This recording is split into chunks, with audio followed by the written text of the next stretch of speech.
Ya, dengan saya Bung Ropan di Rai Soccer TV. Dan sebelum saya memulai pembicaraan tentang tim nasional kita yang kalah atau tumbang dari Irak dengan 1-3, bagi teman-teman semua jangan lupa untuk Anda subscribe channel YouTube ini, karena tanpa juga bantuan Anda channel YouTube Rai Soccer ini tidak akan berkembang.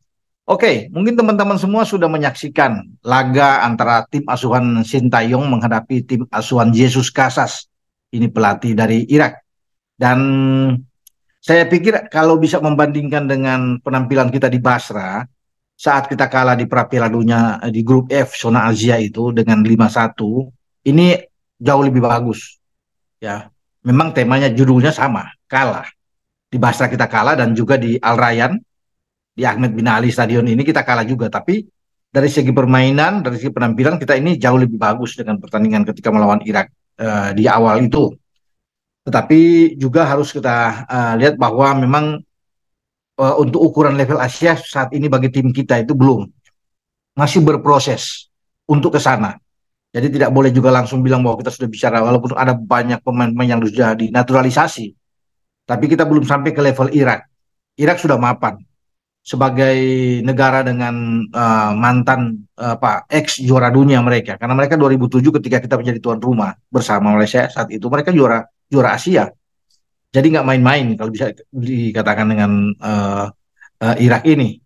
Ya, kita perlu bangga juga dengan penampilan anak-anak muda seperti Marcelino dan kawan-kawan, ya, Ivar Jenner, Justin Hapner, ya, Pratama yang bermain, Elkan Begot, Rizky Ridho, semua adalah anak Rafael Struik, pemain-pemain muda yang bahkan ada 8 pemain yang ditampilkan STY di starting line up kemarin itu melawan Irak, semua di bawah 23 tahun.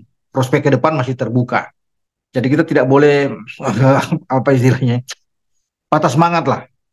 Ya, sini harus tetap kuat, maju, berpikir lebih ke depan.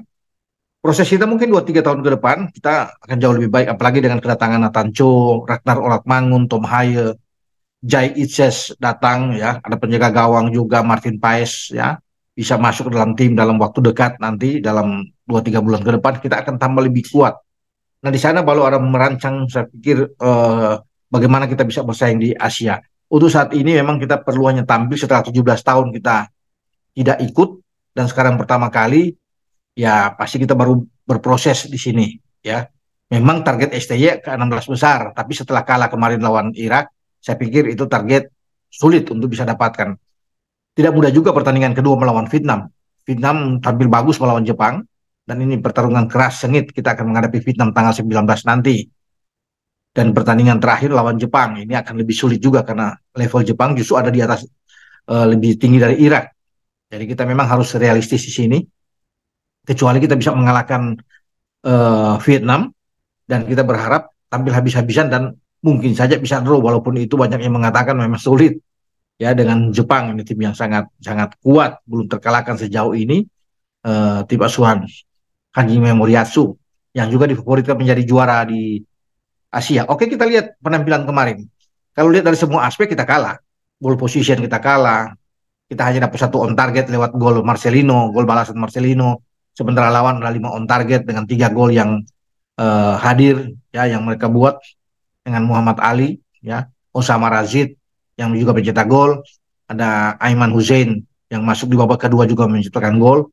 Tapi yang saya gambarkan di sini bahwa kelemahan-kelemahan pemain kita adalah dalam hal bagaimana body charge kita sangat kurang kalau bisa dilihat. Gampang kehilangan bola, komunikasi belum jalan dengan benar, chemistry-nya belum dapat, polanya tidak kelihatan benar karena kita lebih banyak bertahan, kemudian melakukan counter attack, serangan balik.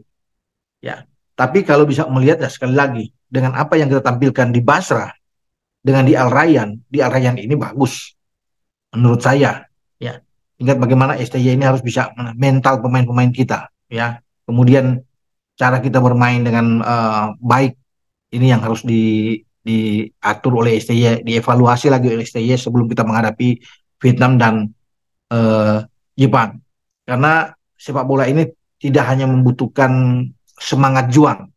Ya, di lapangan boleh kita berapi-api semangat, tetapi juga harus ditentukan dengan cara bermain yang benar, visi bermain bola dengan benar, bagaimana teknik permainan kita, cara membuild up serangan, yang baik karena kelihatan tuh kemarin tidak begitu bagus ya cara membuild serangan kita, transisi permainan kita tidak kelihatan. Belakang juga masih ya ada salah-salah lah. Ya, karena selama ini kita tahu bersama kan belakang itu banyak membuat blunder. Nah kemarin gol pertama juga itu terjadi dengan blunder. Pertama ketika Marcelino hilang bola, Yasin Habner juga gagal membendung dan intercept dari Elkan Bagot gagal. Sehingga ini yang membuat Muhammad Ali bisa masuk bebas. Jordi ketinggalan untuk bisa mengejar. Dan dia dengan leluasa bisa menaklukkan Hernando Ari. Itu gol pertama. Nah kalau kita bisa melihat dengan gol kedua, ini juga lebih parah. Saya pikir dengan VAR yang saya pikir tidak benar juga. Karena mestinya ini offside sebelum terjadinya proses gol kedua ini di penghujung babak pertama masa injury time. Karena jelas sekali ada 1 meter kali 1,5 meter lebih. Ya pemain Irak itu offside tapi tidak diangkat bendera sebelum terjadi lagi proses untuk membangun serangan dari Irak dan ada gol di sana ketika Hernando Ari menepis dan disamar oleh Osama.